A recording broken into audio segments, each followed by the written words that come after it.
My first memory of sleep paralysis happened when I was 10 years old. I remember because it was the night my parents took me to see Shrek 2 for getting good marks on my report card. It was an evening show, so we got in late and my mom tucked me straight into bed when we got home. It was around 4 a.m. when I woke up. The light from my alarm clock told me that much. I couldn't feel anything, not my pajamas against my skin, or the warmth of my head against the pillow. I could feel my arms and legs, but they felt heavy, as if a great weight was holding them down. I tried to call out, but I couldn't. My voice caught in my throat, my lips unable to move. I mustered a weak groan that sounded like a cross between a frog's croak and a zombie's moan. But that was it. I thought I was dead, that this is what death feels like, being awake but unable to move or tell anyone. My mind wrestled with the idea of being placed in a coffin, unable to tell anyone I was still alive and here, unable to move or say anything as the lid closed and they put me in the ground, still alive. My fear subsided as I felt my heart thudding in my chest in response to my near panic attack. I also became aware of my breathing, which slowed as the fear subsided. I calmed a little, thinking it was just a dream. That was when I saw him for the first time. Mr. Brown Sticklegs. He huddled in the corner of the room by my closet. His two oversized red eyes glowed in the dark of my bedroom. His face was like a porcelain mask, white, expressionless, with no mouth or nose, only those two haunting red eyes. When he stood up, his body unfolded like origami until his head reached the ceiling. His neck bent, tilting forward as his true height was greater than the height of my room. His long black torso was covered in shimmering symbols that reflected red in the light of his glowing eyes. He stood on two spindly thin legs that disappeared into the shadows of the room. He made no noise as he moved, seeming to glide as he hovered closer to my bed. His long thin arms reached down to me as I moaned through paralyzed lips. I could not scream, even though I very much wanted to. His fingers reaching through the darkness, down to my face. Two pointed fingers touched against my eyelids, pushing them closed. I remember his fingertips feeling cool, but not cold. Even though the ends of his fingertips looked sharp, his touch was gentle. Do not struggle, little one. Sleep, sleep, he said. His voice was so deep I could feel it in my chest when he spoke. I did as instructed, convincing myself that it indeed was a dream.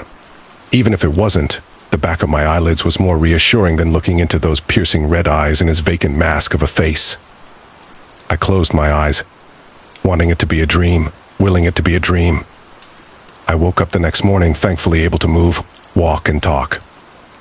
I explained what I saw to my parents, who both agreed that it was a dream. My mom tried floating the idea that something from Shrek 2 scared me, but neither my dad or I bought it. For confirmation, Dad asked that I draw a picture of what I saw for them. As I was drawing, I ran out of black crayon and had to finish his legs with the next darkest color in my crayon box. "Hey there, Mr. Brown Sticklegs," my dad said as I handed him the drawing. "You leave my daughter alone now, you hear?" This is how my sleep paralysis demon ended up with the name Mr. Brown Sticklegs.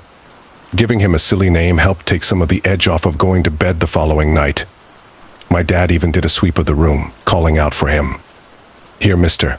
Brown Sticklegs," he said, whistling as if he were calling a dog. It made me giggle, and the whole episode felt more fun than scary. But once they tucked me in and turned off the light, I felt the dread creeping back in. Darkness hits harder when you expect to find something lurking in the shadows.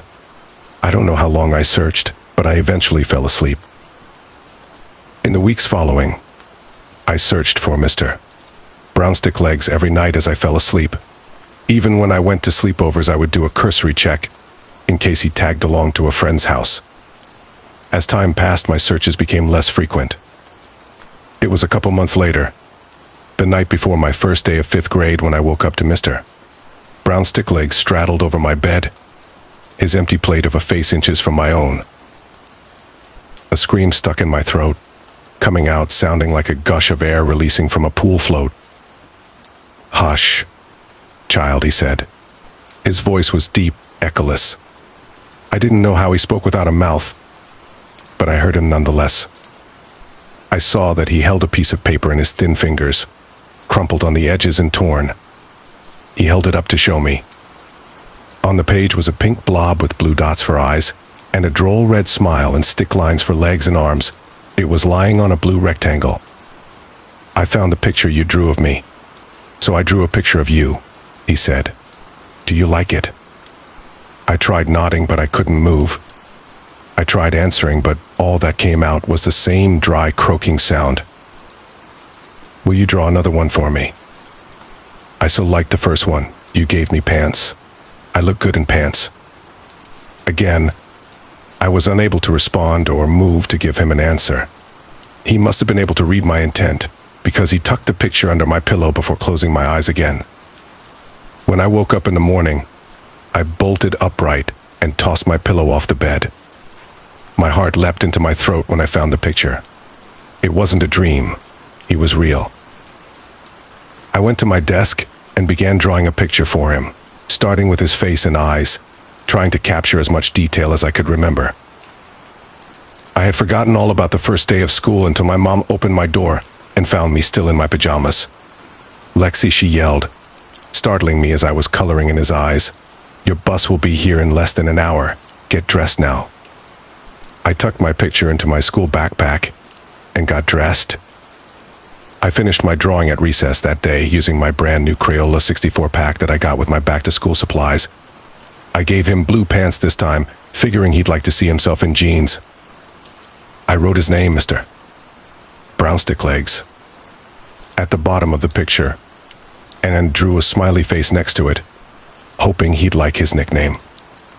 I flipped the paper over to write him a message on the back. I wanted to ask him questions, but didn't want to anger him since he visited me when I was at my most vulnerable.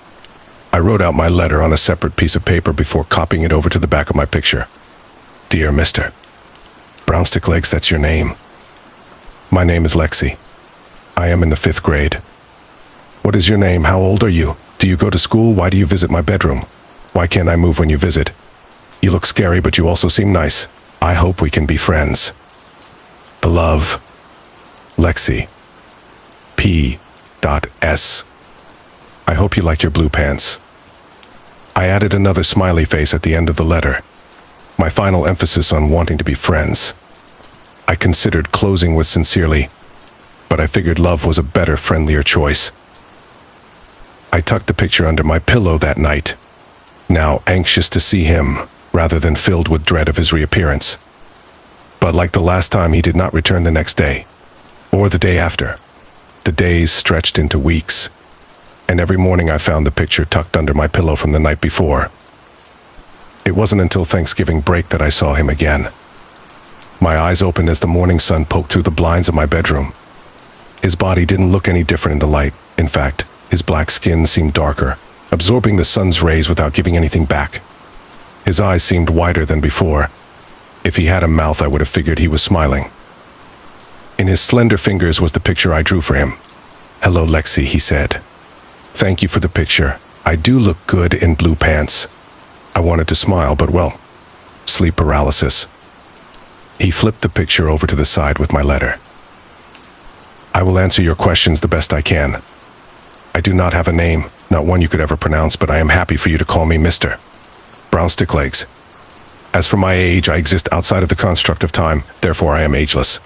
I do not go to school, nor do I know what school is. Why do I visit you?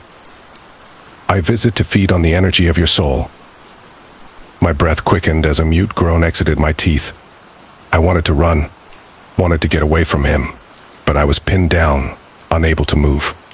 He sensed my uneasiness and tried to calm me by patting my forehead. Let me explain. Have you been to the ocean? It appears vast, almost limitless as you stare out into the blue water, with no visible land on the other side. In my mind, I was standing on a beach. I felt the salty ocean breeze against my face as I looked out over the massive body of water. The waves crashed at my feet. I felt the rush of water over them, followed by the trickle of sand and pebbles as the water drew back. Your soul is like an ocean, child. Vast, limitless, undefinable by words to your understanding. I take only a tiny sip, a single glass of water from a vast ocean. I am not one who could consume an entire ocean. Dark clouds formed over the water as I stared at the white-capped waves. The clouds unleashed a heavy downpour, turning the horizon gray as rain fell from the sky over the ocean. Just as the rain falls over the ocean, your soul can replenish itself by more than I could ever consume, not even in 1,000 of your years. Does that make you feel better? On the beach in my mind's vision, I nodded. In my bedroom, he nodded back at me. Good. As for your last question, why you cannot move, we are meeting at a point outside of your time, where your world and mind touch. Your physical body cannot move here, but if you persist, you can learn to speak to me with your mind. And I will answer your questions in exchange for your drawings. You can draw pictures of whatever you like. I want to know more of your world. In my mind, I nodded again.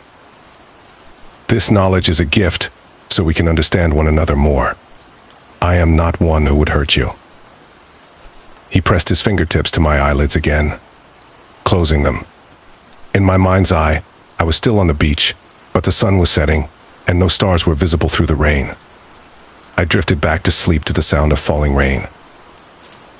The next morning, I asked my parents for a sketchbook and colored pencils. They tried to hold me off until Christmas, but since I spent most of my afternoons and weekends drawing pictures up in my room, Dad let me open one of my gifts a week early, a Strathmore sketchbook with 100 pages with a 50-pack of Crayola-colored pencils. I started by drawing the rest of my family: Mom, Dad, my little brother Tommy, our cat Libby, and even though he had died, our dog Pancakes.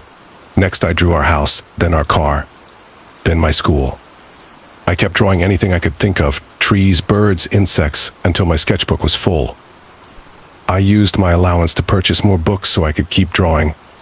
I honed my craft, redoing my earlier drawings in greater detail. My thoughts considered his wording. I am not one who could consume an entire ocean. I wanted to ask him if there were those who could, but I wasn't sure if I wanted to know such things. Mr. Brownstick-Legs didn't return until my freshman year of high school. To him, it wasn't like any time had passed. I read up on lucid dreaming in the time between visits so that when he returned, I would be better capable of talking to him. He held my book in his hands, flipping through my drawings, doting over the increased refinement of my drawing skills. I had filled a dozen sketch pads and upgraded from Crayola to Prismacolor Premier pencils for my drawings. His biggest surprise was when, after he complimented my drawings, I spoke to him. "Thank you," I said, seeing the words in my mind as I spoke them aloud. If he had a surprised expression, his eyes showed it. "You have been very busy, child," he said. "Do you have any questions you would like to ask?" I hesitated, but finally formed the words in my mind. "Are there creatures who can consume an entire ocean?" He didn't respond right away, which made me think I had not asked properly. As I asked him a second time, he put a finger to my lips, as if to shush me. "There are those who can. They are known as the Dark Ones. They are capable of consuming entire souls, emptying them out, leaving them dry and barren. You should not fear them, but you should also not provoke them."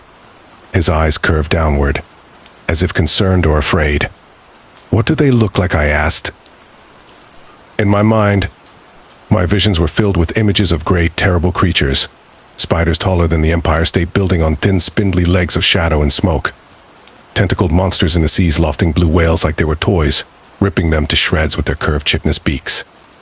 Great, ghastly flying creatures that knocked over orchards and forests with the beat of their leathery wings. "I showed you only because you asked, Mr. Brownstick-Legs said, "but it is best that we don't talk or think about them. Let them be." I nodded in my mind. He leaned forward and pressed his plate-like face to my head, as if to kiss me on the forehead, which was odd since he didn't have a mouth.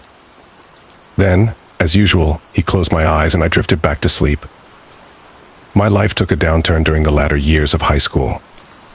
My dad lost his job, and when the search for a new one dragged on, he turned to drinking to cope with his failure. He wasn't abusive, but he wasn't fun to be around either. In the months following, my parents would hush their arguing when I entered the room, greeting me with smiles as if nothing were wrong. That lasted until the day I came home from school to them fighting over a foreclosure notice from the bank. We moved out over a weekend from our home in the suburbs to an apartment on the other side of town. I internalized my feelings during that time. I withdrew from my friends and school activities besides the art club, the only one we could still afford. I saw my friends driving to school and hanging out while I rode the bus, too poor and too far out of the way to join in. My tastes began to change as well. Out was the bubblegum pop of Katy Perry, Key Dollar Hay, and Taylor Swift. Instead, I listened to Pierce the Veil, Sleeping with Sirens, and Bring Me the Horizon. My clothes and makeup became darker, more black t-shirts and skirts with black eyeliner and black fingernail polish. Mom called it my goth face, not that she understood. My drawings became darker too. I moved from colored pencils to charcoal, drawing skulls and gothic-looking cemeteries as my passion for drawing animals and flowers waned. I also drew the dark ones, in great detail, exactly how I remembered them in my mind's eye. Mr. Brown Sticklegs visited me again a month after we moved into the apartment. He looked more at home in my room of blacklight posters and death metal bands than he did in my previous room. His eyes were dim, not the vibrant red, as they were before. He stared at me as I lay in bed, unable to move. He moved inches from my face as I heard his words in my mind. Your soul tastes different now. He didn't speak of my drawings. I worried that he might, especially since I had been drawing the dark ones. Not only drawing them, but thinking about them and what type of damage they could do if they were to wake. He seemed sad for me, although reading his expression was difficult with no face. He patted my forehead like before, but didn't close my eyes before leaving as he used to. My life continued its spiraling path like a bottle rocket with a broken stick. My parents didn't talk outside of short conversations about which bills to pay and which ones to ignore. Each night, Dad disappeared into a bottle while Mom disappeared online to chat with a male Facebook friend she knew from high school. The thing about rock bottom is that it's often a disguise for a trapdoor that drops you to an even lower depth than you thought possible. The first bottom came when my father died. Drove off the road into a gravel pit late at night with an empty bottle of bourbon in the passenger seat. I cried, but it felt hollow. I felt hollow. Even when Mom tried to hold me, I felt nothing inside, not sadness, not guilt, not anything. I disappeared into my sketchbooks, drawing even darker, more disturbing images, death, dismemberment, vividly accurate vivisections of the cute animals I used to enjoy drawing. My friends no longer talked to me, which was fine, because I didn't want to talk to them anymore anyways. I found people to hang out with, not friends, but people who could get me access to moments of chemical-induced euphoria, to forget about life for a while. Just like that, the trapdoor opened, dropping me to a new rock bottom of addiction. One thing I had that in common with my dad, but instead of falling into a bottle, I fell into a needle. I stole money from my mom's purse to feed my habits, not that she noticed. She was busy with her old Facebook friend, who had moved from online acquaintance to nightly sleepover companion. When the time came to begin my senior year, I didn't bother going back. I kept drawing, filling entire sketchbooks with the dark images that reflected my bleak outlook on life. The dark ones were prevalent subjects during this period of my life. I drew them feasting on humanity, raking flesh from bone in their jagged teeth behind lips of smoke. I came home one night to find my mom and her new male friend in the middle of a fight. It was different from her fights with Dad, more violent, more physical. When he raised his hand at me for trying to intervene, I decided it was time to bolt. I left home, hitching rides with anyone with a set of wheels I could manage to put up with for short periods of time. My preference leaned toward those with access to the chemical release I craved. The more I could numb, the more I could escape. I found certain drug combinations had similar effects to sleep paralysis, where my mind's ability to control my body's action became severed. In those moments of numbed paralysis, I'd see Mr. Brown Sticklegs watching from afar as I dulled the pain. I saw what I perceived as the dark ones too, but they weren't hiding in the shadows like Mr. Brown Sticklegs did. They were the shadows. I called out to them as well, for in those moments I wanted nothing more than to be hollowed out and empty, a void so dark no pain could ever penetrate it. When they didn't answer, I called out to Mr. Brown Sticklegs, but he would vanish every time. Perhaps it was all just a drug-fueled hallucination. Overdosing was never my intention.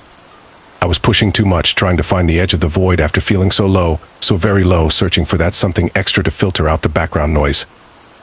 I took it too far, giving myself a near-lethal dose. At one moment, I was lying next to strangers on a stained mattress in an abandoned warehouse. Then came the initial rush of euphoric bliss, and then nothing. Whoever I was traveling with at the time dumped me on the curb in front of the ER, making me someone else's problem. This was my rock-bottom moment, although at the time, it felt more like free fall. I spent 3 weeks in a coma.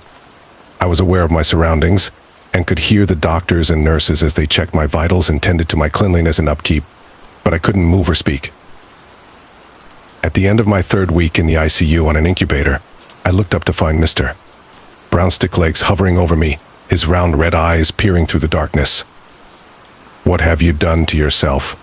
Child, his voice spoke inside my mind. In my mind, I was beside him, standing in the middle of a vast salt-flat desert. The ground was cracked and dry in a hexagonal pattern that stretched in all directions. "This is your soul now. There is nothing left to drink." I heard my beep of my heart rate monitor back in my hospital room speed up as fear entered my mind. I called out to the dark ones, I said. I asked for them to come. They emptied me out, emptied my soul. "No, my child. You did this. You have not replenished, you have only consumed. And now nothing remains." I dropped to my knees in the middle of the salt as I felt a rumbling deep inside the hollow pit of my stomach. I leaned forward onto my arms, but they were no longer my arms. They were pitch black and empty. I could feel them, but when I looked at them, they were empty voids of smoke and shadow. I stood up on my legs, but they were no longer my legs. The darkness swirled up my torso and down my arms. The emptiness inside me consumed my entire body until only my head remained. What's happening to me? I heard a snap as my arms and legs split, forming 8 black, spindly thin legs. I collapsed onto them, unable to support myself. Mr. Brownstick Legs glided down in front of my face, his eyes inches from my own. "As I told you, child, only the dark ones have the ability to consume an entire ocean of a soul. That is your fate. That is what you will become." Back in the room, my heart rate monitor crashed to a flat line. I felt the cold darkness swirl up my neck to my head as the void consumed me. I was aware of the nurses and doctors huddled around my body, prepping the crash cart, but all I felt was the cold consuming what was left of me. "Help me," I uttered. "Please."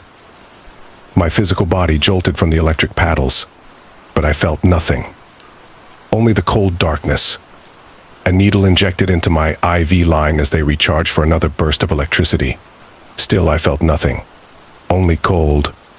Only darkness. Only the vast emptiness of the void. Mr. Brownstick Legs tilted his head as he stared through his unblinking red eyes.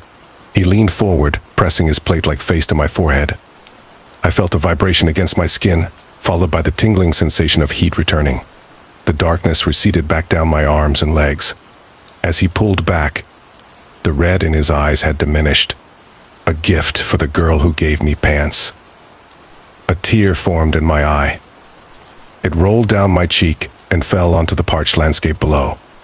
Before I could say anything, an electronic jolt coursed through my body, pulling me away from the salt-flat expanse and back to my hospital room. The sinus rhythm of my heart rate monitor returned to normal. I felt the cool gel of the defibrillator paddles against my chest. I remember squeezing the hand of one of the attending nurses, who smiled down at me. "Look who's awake." I cried, but it was different than before. I felt the pain I had long been avoiding, but I felt something else as well. I felt grateful, and I felt a sense of hope I hadn't known in a long time. It was a long road back from the darkness, but the thing about the road to recovery is that, like a road, it leads to a destination. After years of listless drifting towards the void, having a destination was an important first step in finding self-love. I reconnected with my mother, who was struggling with her own form of the darkness. We leaned on one another, talking and going to therapy as we worked through the issues that drove us apart. After my release from the hospital, I moved back home with her, her Facebook friend long gone. I got my GED and used my many sketchbooks as a portfolio to get an apprenticeship at a tattoo parlor. I've been clean for 4 years now, and it feels good to smile again. Granted, I still prefer Pierce the Veil to anything from Katy Perry's catalog, and my tattoos and jewelry have more skulls than fluffy bunnies.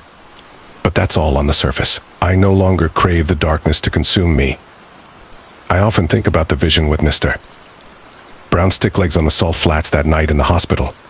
I had not seen him since that night, and I often wonder about the state of my soul since that day. Has it replenished, or is it still the dried-up barren wasteland that he took me to on the night? Last night, around 3 in the morning, I finally got my answer. I woke up with a heaviness on my chest, arms, and legs. At first, I felt the grips of fear grabbing hold, much like the first time I experienced it. But then, in the dark corner of my room, I saw glowing red eyes staring back at me from the shadows. In spite of my sleep paralysis, couldn't help but smile when I heard his voice call out to me. "Child, your soul tastes much better now." My wife started acting strange about a week ago. Now I'm being charged for her murder. It all started that night I took Charlie for a walk. It was just another normal weekend night. I had spent most of the day tending to some much-needed yard work, and I capped it off by reshuffling some of the boxes that had been piling up in the garage into a marginally more organized orientation. I was heading back inside to treat myself to a nice glass of cold strawberry lemonade when I realized Charlie, our 6-month-old German Shepherd, hadn't gone out yet. When I stepped through the interior garage door and into the kitchen, I saw his little ears perked up, his head tilted in a question that his expectant eyes had already answered. "Walk," I said in that high-pitched voice owners use to get their dogs excited. He wagged his tail and lifted his paw, shooing it out toward me, as if he were saying, "Yeah, that's the one." "All right, let me get your leash," I answered and started toward the front of the house to retrieve it from the hook next to the front door. But when I turned the corner to the adjacent hallway, I saw my wife, Evelyn, had already grabbed it and was halfway down the hall. "Oh, were you going to walk him?" I asked. She smiled. I could see she was tired. We had been married for a couple years, so I had a good understanding of her internal clock. She was definitely an early-to-bed, early-to-rise type of person. On the other hand, I couldn't have been more of a night owl. During the week, I'd slide into her schedule, because I worked a sales job which required me to be up at the crack of dawn then. On the weekend, she'd often stay up later with me during the hours when I felt most active. In a way, our relationship was like a well-oiled machine. We were by no means perfect, and we probably had more differences than most other couples. She was creative and commissioned paintings, while I couldn't so much as draw the room I was sitting in. But we understood each other on a deep level, and our mutual love and commitment cleared the way for us to thrive. That being said, I could see the stretch of fatigue pulling at her eyes more than usual. She had been working hard for over 2 weeks on this particular mural for a local dentist's office. It was a bit out of her wheelhouse in terms of subject matter, but she had received an offer she couldn't refuse, and now she was a couple days away from the deadline. Sensing this, I held out my hand and said, "I got him. You go to bed." "Are you sure?" she asked, ending the question with a yawn. "Yes, babe. I could use the fresh air anyway. And you look like you're about to pass out." She giggled, and in that subtle moment, I had the thought that she was the most beautiful woman in the whole world. "Okay, you're right," she said and handed me the leash. "But I'm going to make it up to you tomorrow. I know how much work you've been doing." I smiled at her, and for a moment I forgot about Charlie, suddenly desiring to rush over and give my wife a big hug. That was until he barked at me and started jumping up and down on my leg. "Hey, I know, I said, calming him. I turned back to my wife one more time, and that perfectly imperfect image of her is still ingrained deep in my mind. Her dirty blonde hair, tied back in a ponytail, her green eyes half shut with sleepiness, her genuine smile, the crinkle of her nose, and most of all the knowledge that this was in fact the woman I married. Because that would be the last time I ever saw her. The real her. I started out the garage with Charlie, not thinking to close it. We would just be around the block, after all. The sun had already set, so I was guided by lamplight through our quaint little neighborhood. Charlie was a series marker, so I'd stop with him every other mailbox or so and let him do his thing. Then it was on to the next. I remember the sky looked particularly clear. I could actually see the stars overhead, and the summer air was warm, if not a bit too warm. By the end of our walk, Charlie was panting. I trudged behind him up the graded incline of our driveway in tunnel vision through the garage, not thinking twice about the garage lights being on, until I flipped the switch to turn them off and the room actually got brighter. It's at this point I should explain how our garage lighting system works. It's actually quite simple. We have a motion light system installed that activates when anyone or anything passes through the threshold of the garage. The motion lights stay on for a couple minutes to allow a person, say, exiting a vehicle, to see where they're going. The second light system is just your basic switch-activated lights. Nothing fancy there. You flip the switch, they turn on. Flip it again, and off they go. Well, when I flipped the switch, and they turned on, I had a moment of dim confusion, because I remember seeing the lights on as I walked with Charlie up the driveway. And then a chill worked down my spine as I realized that, no, they weren't on, which means that the lights that were activated were the motion lights, which meant someone other than me had entered the garage less than 2 minutes ago. My first thought was of Evie's safety, and I nearly booked it into the house. That was until I heard a shoe slide against the cement floor. I froze in place, the hairs standing up on the back of my neck, as if there was an electrical charge in the air. I swallowed dry air, and then, in a single motion, I spun around and saw my wife standing beside a pile of boxes near the back of the garage. Holy shit, I yelled and grabbed my heart. Evie, you scared the shit out of me. What are you doing in here? That's when Charlie started to growl. I looked down and noticed he was baring his teeth at my wife. Hey boy, what's gotten into you? I said, and gave a couple small tugs on his leash. Then I looked up and noticed that the yellow drawstring hanging down from the pulled-down attic stairs was swaying ever so slightly behind Evie's head, as if touched by the evening breeze. Evie? I asked again, realizing she hadn't responded. Another few seconds passed, and I was beginning to get really freaked out when finally she said something. Sorry, honey. I heard a noise down here after you left and came to check it out. It was a raccoon. It had found its way in here, and I just managed to shoo it out with that broom. She pointed to the space next to me. I turned and saw the kitchen broom had indeed been brought into the garage and was now leaning up against the tool cabinet. Oh, that makes sense, I said, and startled a bit when I looked back and saw her taking a couple steps toward me. Charlie's growls had now become full-fledged barks, and I had to pull him back to my feet. Evie kneeled down and reached out to Charlie. What's wrong, boy? She asked. But the only response she got was more barks. Eventually she stood up and said, I think he smells the raccoon. That's probably what has him all riled up. I considered this for a moment. It seemed like a stretch to conclude that the reason he was barking at my wife was because of the scent of some raccoon floating around the garage. But at that point my mind was willing to grasp onto any explanation just to sever the tension that was much more potent than any other scent in the air. Oh, that must be it, I said and forced a chuckle. I scanned over my wife one last time. She looked exactly as I had seen her only 10 minutes ago. Her dirty blonde hair was tied back in a ponytail, her skin, mouth, arms, everything was the same shape and color that I remembered. She was wearing the same clothes. But her eyes, she no longer looked tired. In fact, she looked more awake than I felt. I thought about it for a second and concluded that, well, of course she looks awake. She just fought off a raccoon. Anyone would be awake after something like that. But even with that rationalization, I couldn't shake the eerie feeling that something was off. Should we go inside? Asked my wife. I realized I was still white-knuckle gripping Charlie's collar, even though his hostility had abated somewhat. I released a stale breath, drew a new one, then said, yeah, let's go in. We both readied for bed in the usual manner. I kept a hidden eye on my wife, but she didn't do anything out of the ordinary. After 10 minutes or so, her fatigue returned, and she yawned again. You know those are contagious, right? I said, and covered my mouth as I let out my own yawn. She smiled and responded, saying, "You're contagious." I asked her what that meant, and in response she walked over to where I was standing at the sink and started making out with me.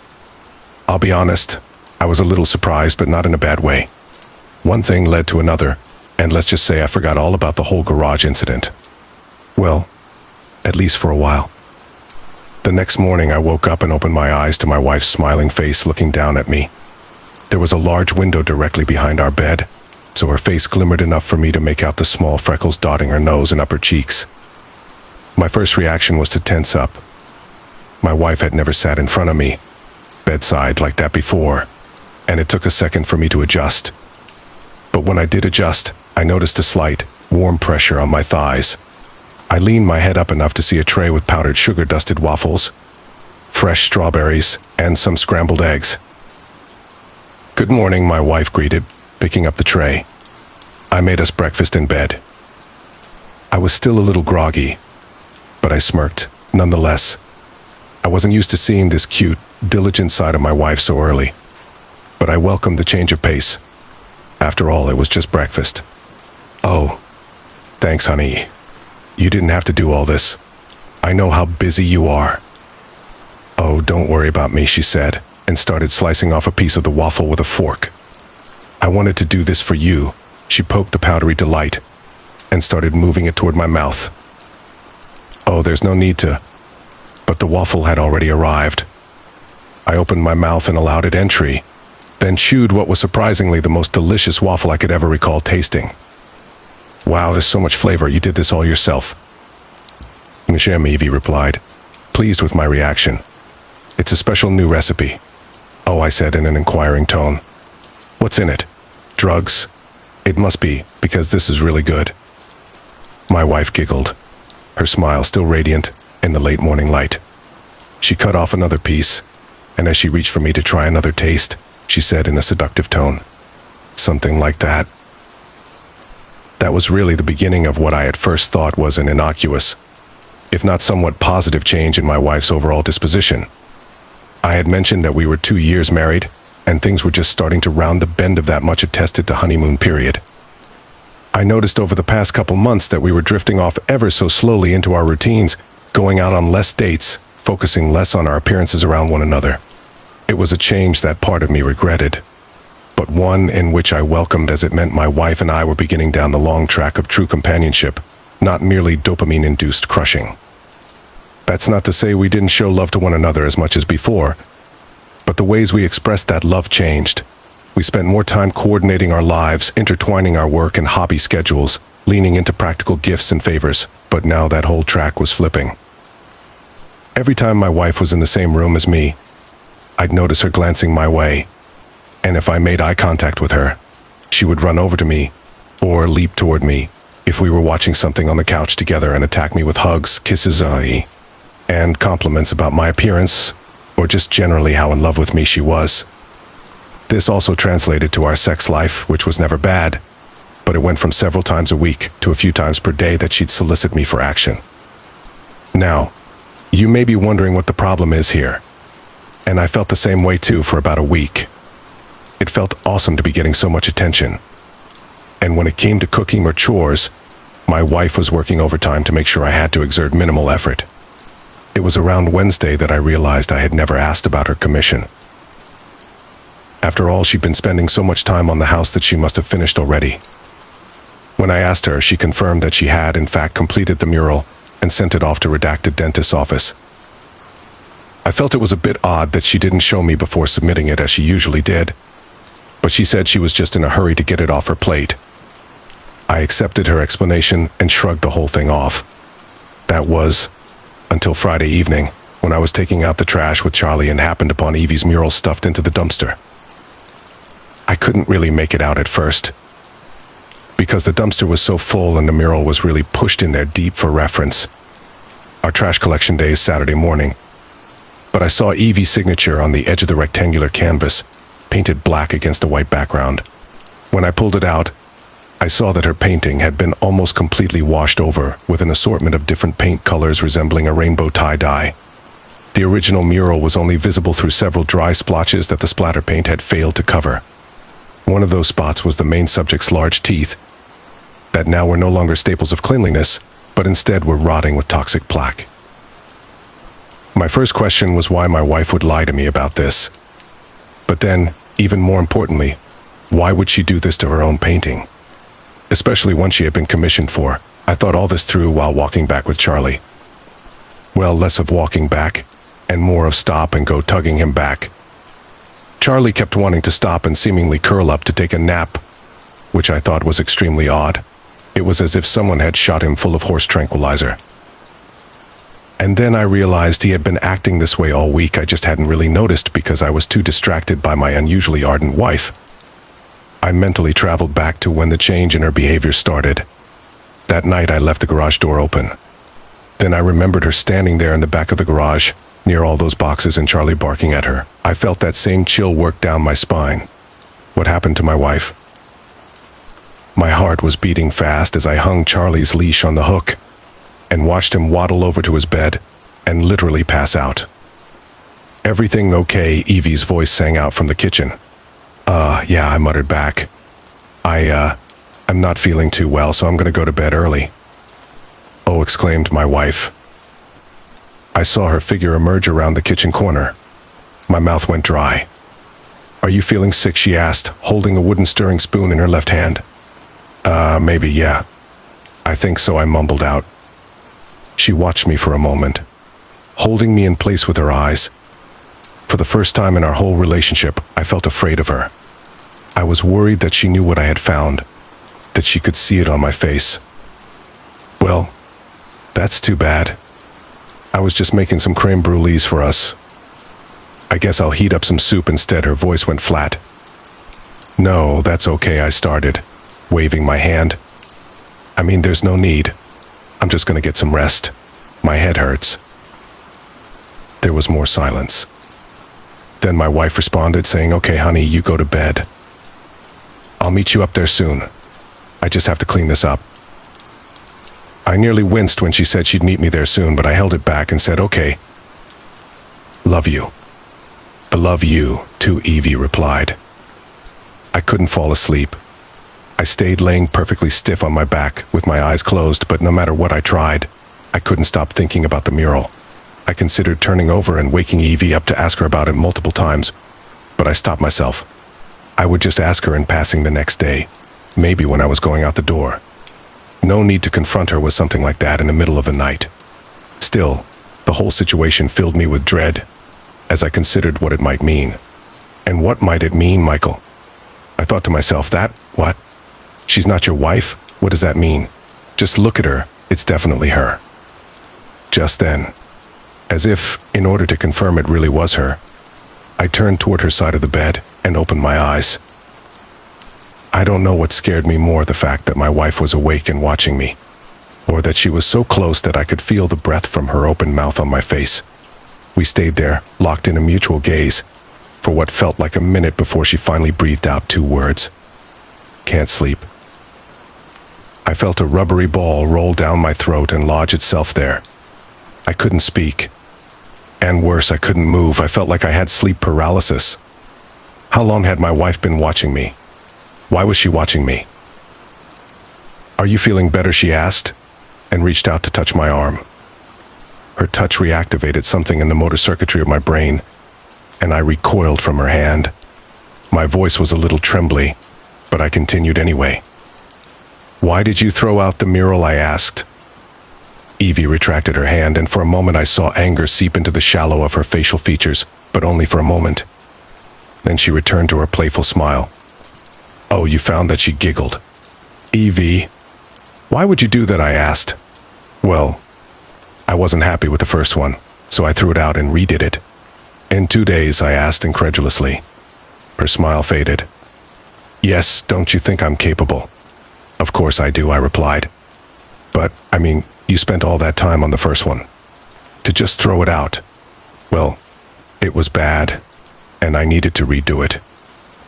The last week had made me unused to her being this pushy, but I continued anyway. "Why was it bad? And did you send the new one in?" "Of course I sent the new one in. It should be there now, hanging on the wall." I really don't appreciate you treating me like this." I took a deep breath and tried to fit all the new pieces of the puzzle together. If Evie really had thrown the first mural out and made a new one, then submitted the revised one, then technically she never did lie to me, although she was withholding a lot of the truth. Just what was it about that first mural that had her so upset? I wanted to ask, but I was getting tired now. The fact that Evie was willing to talk this out at all made me optimistic that we could work through it tomorrow. "Okay. I'm sorry for raising my voice," I said. "I just didn't know any of that, so it kind of caught me off guard when I saw your mural in the dumpster." She sighed. "It's okay. I know I should have told you earlier. I was just a little embarrassed is all. Can we talk about it more tomorrow?" "Sure," I said. And that was the last of our conversation for the night. But I still didn't get much sleep. Every time I tried to drift off, I pictured my wife next to me, eyes and mouth wide open, watching, waiting, breathing. I got up early and told Evie I was going to get some supplies at the home goods store. She protested, saying how my breakfast would get cold, but I assured her I wouldn't be too long, and with a little time in the microwave, it would be just fine.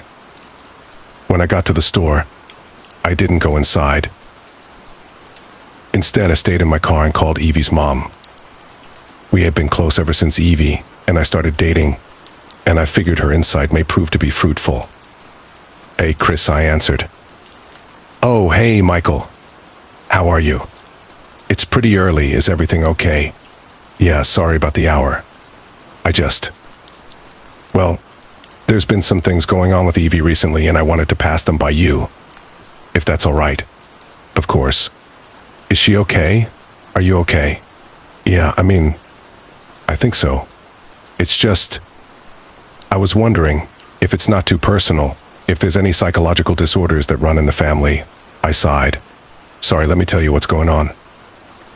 Last week, Evie started acting differently. Not necessarily a bad difference, but she's been super lovey-dovey, like to extreme proportions.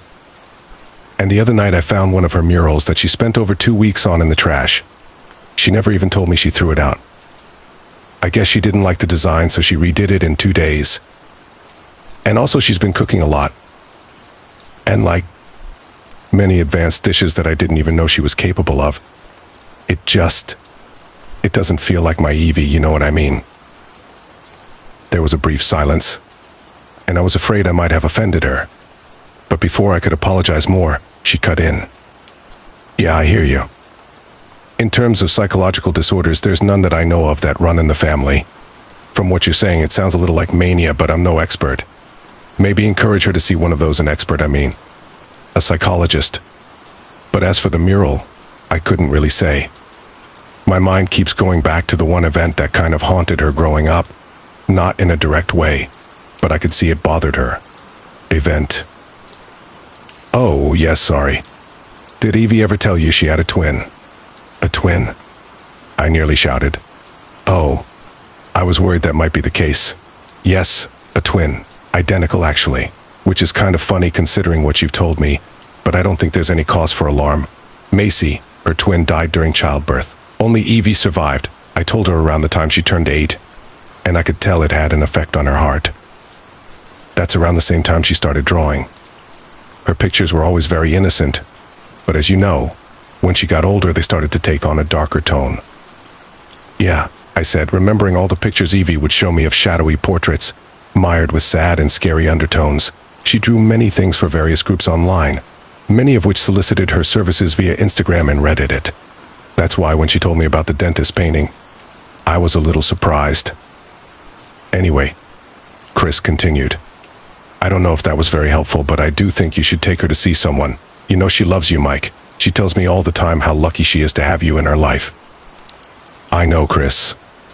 And yes, this was extremely helpful, thank you." When I arrived back at home, Evie was vacuuming the living room. It already looked spotless, but apparently some dirt had built up in the carpet during the 2 days she hadn't tended to it. I nuked the breakfast Evie had left for me and ate it standing at the counter, contemplating how I should broach the idea of therapy, when I noticed Charlie's food bowl. It was nearly full. "Hey, honey," I called. I heard the vacuum stall out, then turn off. "Yeah." I rounded the corner to the living room. I think we should take Charlie to see the vet. He's been acting off lately, and he hasn't touched his food. Oh, Evie replied. Sure, yeah, I can take him. I think I'll take him in tomorrow, if that's okay. No, Evie snapped, and I saw that same angry expression from the prior night. Her nostrils flared, eyebrows bent, and eyes squinted with suspicion. Then it was gone. I mean, there's no need for you to bother yourself with that. I can do it. But I want to take him. He's my dog too, you know. How about we go together?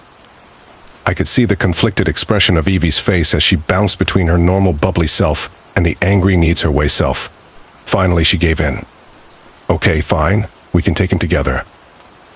And while we're at it, I said, not missing a beat, I think we should see a therapist. A what? Evie said with disgust. A therapist. A good one. If you want to go alone, I'm fine with that, but I'm willing to go with you if you'd like. What on God's green earth would I need a therapist for? I pointed at the carpet. Babe, you cleaned that carpet literally 2 days ago. The whole house is spotless. You cook every meal for me, including dessert. You're clearly having some kind of manic episode. She was fuming now. Her cheeks were filled with blood and looked like she had caked on rouge.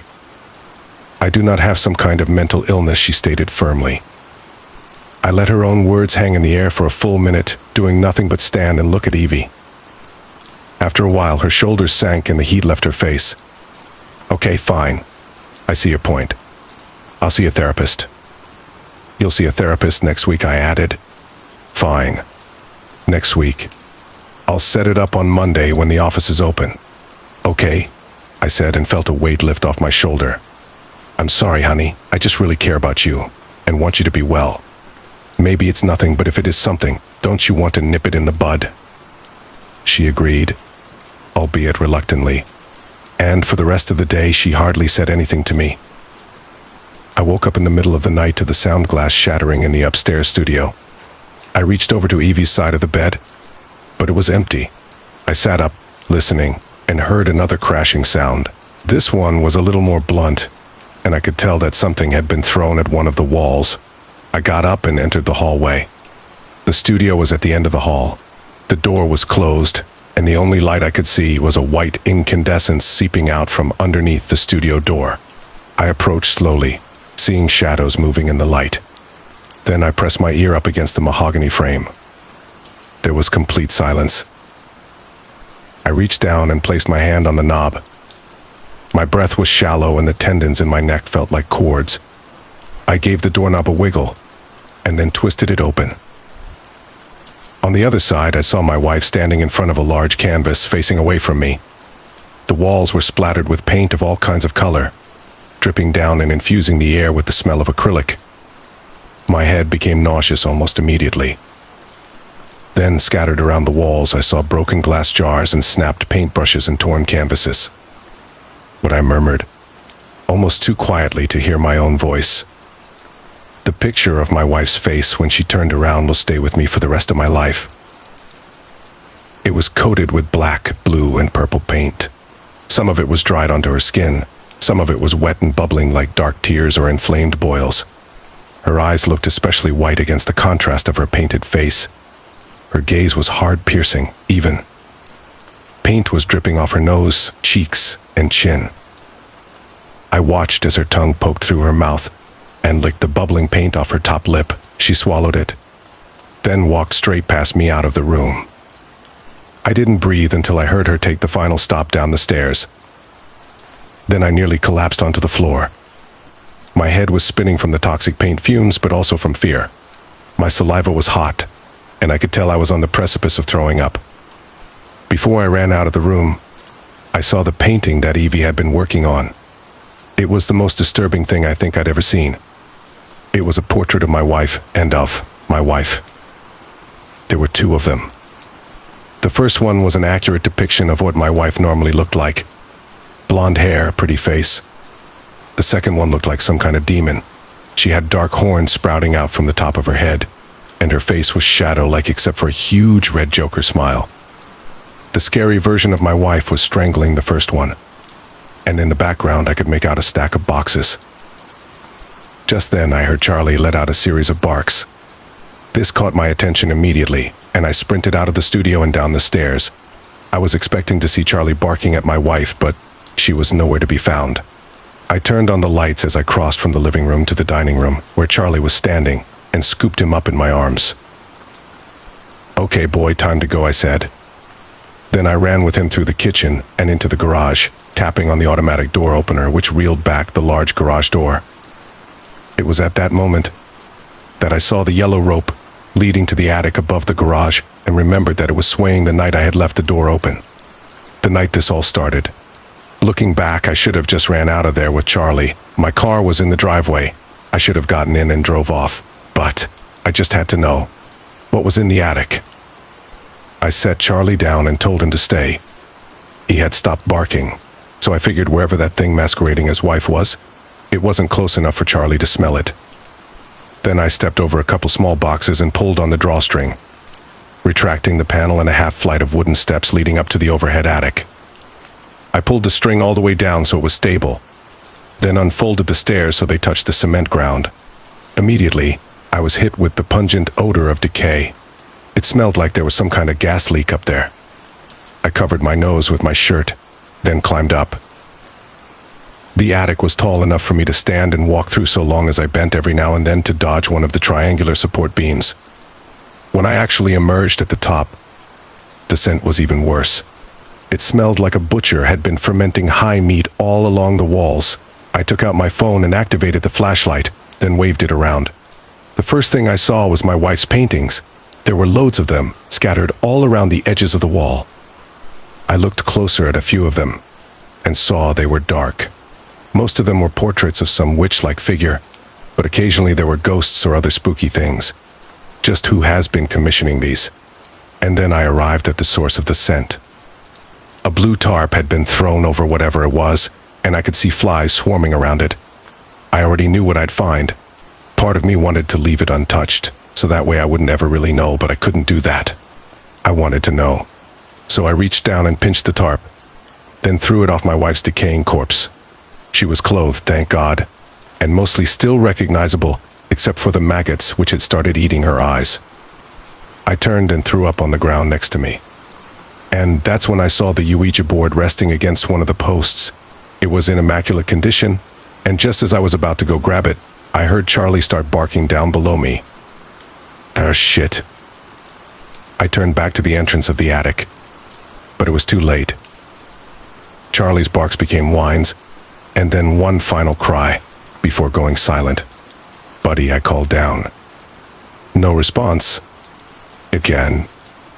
Someone had turned off the lights, so all I could see below was the dim reflection of the moon coming in from the open garage door and landing on several of the shiny objects. I waited at the top of the aperture, picturing my wife's eyes staring up at me from the garage below. I felt my heart pumping in my neck and ears. "Evie? You there?" I called, hoping that I could get the thing to give away its position. More silence. I tested the first step, and to my dismay it creaked. I retracted my foot, listening, but there was no reaction. I skipped the first step and stepped down onto the second one. I kept picturing my wife standing just out of sight in the darkness, watching me, but I continued until I was on the ground. I took another step and felt something obstruct my path. It was Charlie. I bent down and rubbed his fur, and although I couldn't see it, I could feel the holes where he'd been stabbed and the blood slicked over my hands. I took another look around, now imagining her somehow suspended in the upper corner of the ceiling.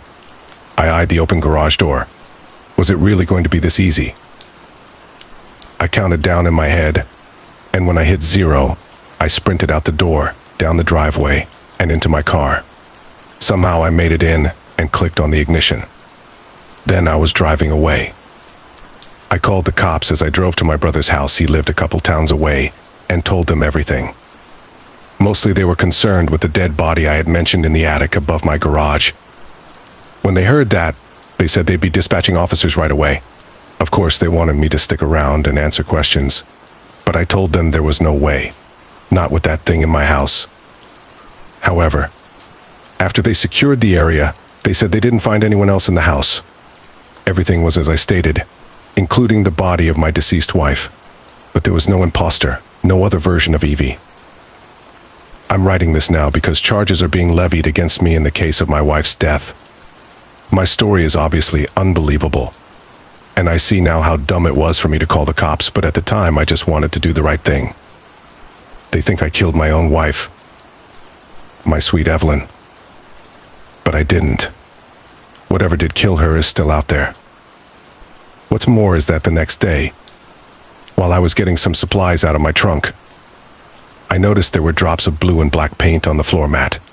My stomach dropped as I realized the imposter had been in my car the entire time, using me as a means of escape. I told my brother, but I don't even know if he believes me. Still, I know what I saw. I know the truth, and I know where that thing likes to live. I asked my brother if he has any attics in his house, and he said he has two. One above the guest bedroom on the second floor, and one above his garage. I haven't checked them yet, but I'm scared what I'll find if I do. But I'm even more scared about what'll happen if I don't.